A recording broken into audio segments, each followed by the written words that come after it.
और ये ओम ही उसका नाम है, इस बात के लिए पहला प्रमाण तो हमको मिला कहां से? वेद से। और दूसरा प्रमाण हमको कहां से मिलेगा? वेद के बाद के जो ग्रंथ हैं उनसे। वेद के बाद के जो ग्रंथ हैं उनको हम शास्त्र कहते हैं, उपनिषद कहते हैं, दर्शन कहते हैं, आरण्यक कहते हैं। और मैं समझता हूँ कि लगभग सभी उपनिषदों में इसकी बड़े विस्तार से चर्चा है। मुझे जो प्रसंग याद आ रहा है उसमें कठोपनिषद में इसकी बहुत विस्तृत चर्चा है। और कठोपनिषद में जो चर्चा है उसमें मुख्य बात क्या है कि नाम का साथ उसका रूप घटना चाहिए। अर्थात हम में से नाम कैसे होते हैं कि हमारे नाम और रूप और कार्यों में, गुणों में कोई संबंध नहीं होता, लेकिन परमेश्वर में विशेष बात क्या है कि उसका जो नाम यदि उसने स्वयं रखा है तो वो नाम हमारी तरह अवैज्ञानिक नहीं होगा, अनपढ़ों जैसा नहीं होगा, अनुचित सा नहीं होगा। तो कैसा होगा?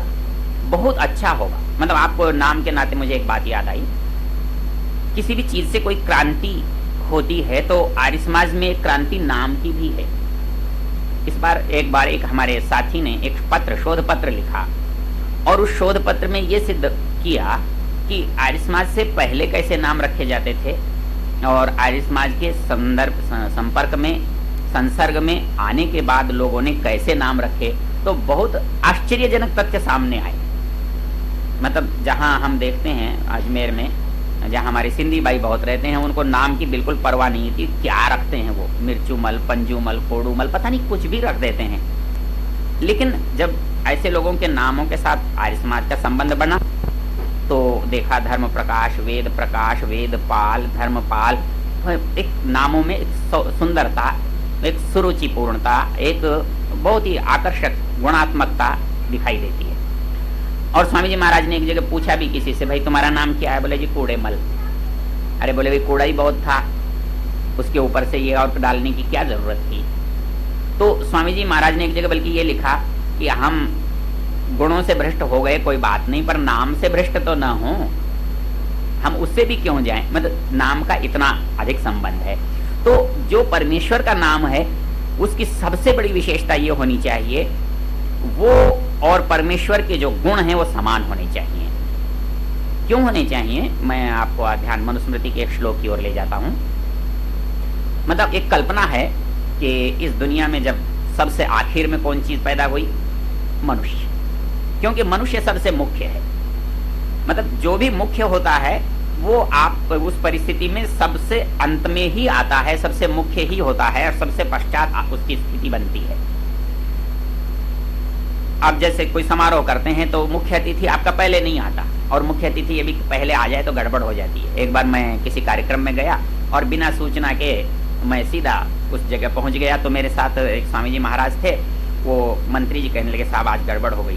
बोले क्या है? बोले हम लेने आपको स्टेशन पर आने वाले हैं, आप कैसे चले आए? तो हमने कहा कोई बात नहीं, आ गए। बोले ऐसे कैसे है, जो जुलूस बना हुआ है उसका क्या होगा? आप ऐसा कीजिए कि वापस स्टेशन चलिए हम आपको फिर लेकर आए। तो यदि कोई गड़बड़ कर दे, आगे पीछे हो जाए तो सुधारना पड़ता है। तो मनुष्य इस संसार में क्या है? सबसे बाद में आने वाला है, सबसे मुख्य है, और सबसे मुख्य है इसलिए सारे संसार से उसका मुख्यता का संबंध है। अर्थात सारा संसार एक तरह से उसके लिए है।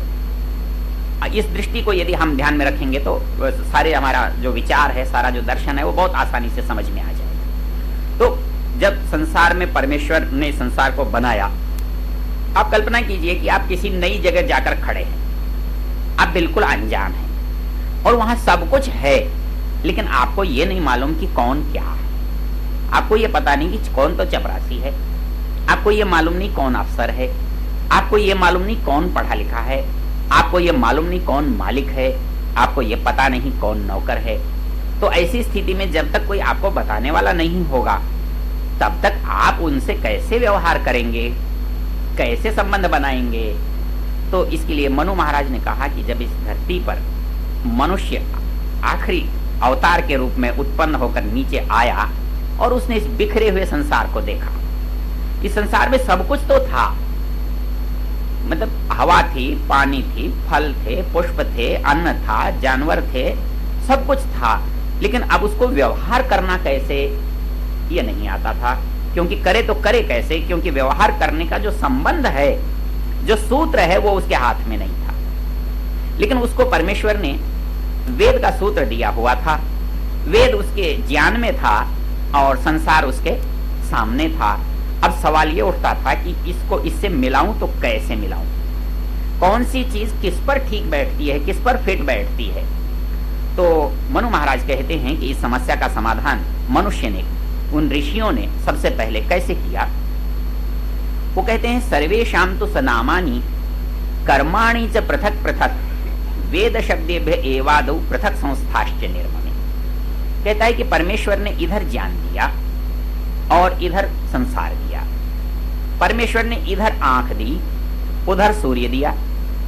वैसे ही केवल बुद्धि देता और ज्ञान नहीं देता तो अधूरा होता, और केवल सूरज दे देता, आंख नहीं देता, या केवल आंख दे देता और सूरज नहीं देता, तब भी बात नहीं बनती।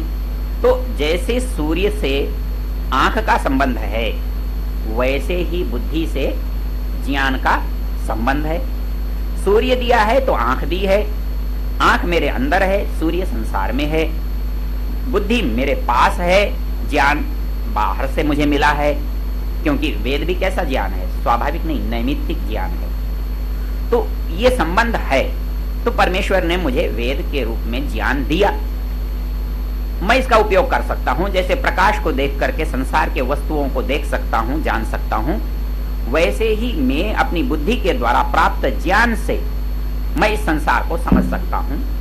तो मनु महाराज कहते हैं कि समझा तो कैसे समझा था। वो कहते हैं सर्वेषां तो नामानि कर्माणि च पृथक पृथक। उसने सबसे पहले सर्वेषां, अर्थात यूं नहीं है दो चार नाम बता दिए हों, ऐसा नहीं है कि दो चार वस्तुओं की जानकारी दे दी हो बाकी तो कर लेना, ऐसा नहीं है। सर्वेषां तो सनामानि कर्माणि च पृथक पृथक। उसने सबसे पहले समस्त वस्तुओं के नाम और समस्त वस्तुओं के कर्म वेद शब्देभ्य एवादौ पृथक संस्थाश्च। कहां से सोर्स क्या है, स्रोत क्या है, वेद। कहता शब्द वेद में है, वस्तु संसार में है। और ऋषि ने क्या किया कि वेद के शब्दों का जो अर्थ था वो जिस वस्तु में घटता था, उस वस्तु को उसने उस शब्द से पुकारा। मतलब ये बात केवल संस्कृत भाषा की विशेषता है, किसी और भाषा में ये बात नहीं आएगी। आपको आश्चर्य होगा कि जो भी शब्द हमारे पास है उसके पीछे यही बात घटेगी। अग्नि शब्द को हम बहुत प्रयोग करते हैं, तो वे अग्नि शब्द जब अर्थ लेते हैं तो आग अर्थ होता है, इसका सीधा सा मोटा सा अर्थ है आग। लेकिन आग एक भाव है, एक गुण है, वो जहां जहां भी मिलेगा हम उसका वहां प्रयोग करते हैं। हमको लगता है कि ऐसा शायद नहीं करते, लेकिन जिस भाषा का हम जन्म से जानते हैं उसमें इस तरह के प्रयोग करते हैं। मुझे एक दिन की बात याद है, उत्सव हो रहा था अजमेर का, ऋषि मेला आयोजन चल रहा था। मैं दरवाजे के बाहर खड़ा हुआ था, इतने में एक व्यक्ति कोई आया। दूसरे ने पूछा स्वामी ओमानंद जी कहाँ हैं? तो आपको बड़ा आश्चर्य होगा कि एक व्यक्ति ने क्या उत्तर दिया। हरियाणा का व्यक्ति था वो, तो वो बोले यू आग सी जान लाग रही, गेरवे कपड़े। बोले ये आग सी जा रही है ना, इसी का नाम तो ओमानंद है। तो आग का यहाँ कोई संबंध तो नहीं है, लेकिन जो उसकी रक्तिमा है, उसका जो भगवापन है, उसने उसके आधार पर कहा ये आग सी जा रही है, इसको कहते हैं। आप कहते हो आग उगलता है, कोई आग उगलता है क्या? लेकिन हमको कभी संदेह होता है कि ये आग नहीं उगलता है। गुस्से वाले आदमी में जब बोलता है तो आग उगलता है, हम ठीक प्रयोग लगता है, प्रयोग कभी गलत नहीं लगता। लेकिन यही प्रयोग जब हम संस्कृत में करते हैं तो आपको गलत लगता है, आपको कुछ अटपटा लगता है। क्यों? कि हमारा उतना संबंध नहीं है इस चीज से। तो इसलिए जो वस्तु के जितने गुण, जितने कर्म जिस वस्तु में दिखाई दिए, हमारे ऋषियों ने उस वस्तु का वह नाम रखा। तो इस लंबे विस्तार में नहीं जाता, क्योंकि हमारे यहाँ तो एक एक वस्तु के 100 नाम हैं। ये जो कोई विदुषी बैठी हैं ये जानती हैं कि हम निघंटु पढ़ते हैं तो जल के कितने नाम हैं? 100। पृथ्वी के नाम 21, इति विंशति पृथ्वी नाम ध्येयानी। तो ये सब क्यों हैं? ये सब के पीछे कारण है। और हर एक शब्द के साथ जिसने निरुक्त पढ़ा है, जिसने व्याकरण पढ़ा है, वो अच्छी तरह इस बात को जानता है कि किसी शब्द का किसी अर्थ से क्या संबंध है। वो एक अलग चीज है। तो इस तरह से सबसे पहले जब हमने नाम का फैसला किया तो वेद से किया। तो जब और वस्तुओं के नाम हमको वेद से मिले और हमने उन वस्तुओं के गुणों को, उन वस्तुओं के स्वरूप को, उन वस्तुओं के कर्मों को, उन शब्दों के अर्थों में देखा, झांका, पाया, तो वैसे ही परमेश्वर का जो नाम है उसमें भी परमेश्वर के सारे गुण और सारे स्वरूप का वर्णन होना चाहिए। इसलिए और कोई नाम परमेश्वर का पूरा नाम नहीं बन सकता, क्योंकि माँ का कोई पार्ट अदा करेगा तो पिता का रह जाएगा, और पिता का करेगा तो माँ का रह जाएगा, माता पिता का करेगा तो गुरु का रह जाएगा। लेकिन परमेश्वर तो माता भी, पिता भी, गुरु भी, सब कुछ है ना। तो सब कुछ होने वाला अर्थ परमेश्वर के नाम में होना चाहिए। तो इसलिए वो कहता है कि ओम जो है परमेश्वर का मुख्य और निज नाम है। मुझे एक बार बड़ा संदेह हुआ। संदेह क्या हुआ कि योग दर्शन में वहां ओम नहीं लिखा, तस्य वाचकः प्रणव। मैं बड़ा संदेह में पड़ा, भाई हम हर जगह कहते हैं ओम है, ओम है, ओम है, अब ये प्रणव कहने से बात तो नहीं बनी। तो इसका समाधान फिर मुझे मिला छांदोग्य उपनिषद में। छांदोग्य उपनिषद में 3 नाम है, ओम है, उद्गीत है, प्रणव है। तो उन्होंने कहा कि ऋग्वेदी, यजुर्वेदी, सामवेदी, सामवेदी उसे उद्गीत कहते हैं, यजुर्वेदी उसे प्रणव कहते हैं, ऋग्वेदी उसे ओम कहते हैं। तो ये तीनों पर्याय हैं, ऐसा है। क्योंकि योग दर्शनकार सीधा सीधा कहता है उसका नाम तो है तज्जपः तत् अर्थ भावनम। क्योंकि यदि नाम का अर्थ से संबंध नहीं होगा तो अर्थ की भावना कैसे करोगे? क्योंकि राम राम राम राम राम राम जप करने पर जो राम का चित्र आएगा, जो अर्थ की भावना बनेगी, वो पूरे अयोध्या के इतिहास की बनेगी। इसलिए आप उस इतिहास को याद रखना चाहते हैं तो आप जप कर सकते हैं।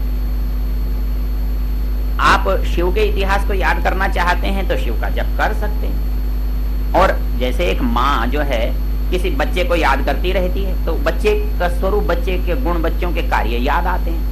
एक बच्चा आपने अभी कहीं भेजा, कोई यात्रा पर गया, कहीं पढ़ने गया, कहीं आपने विदा किया उसे, तो आप उसको विदा करके आए और उसकी याद आपके मन में बनी रही। हर समय ये सोचते रहते हैं ऐसा कर रहा होगा, ऐसा कह रहा होगा, ऐसा सो रहा होगा, दुख में हो।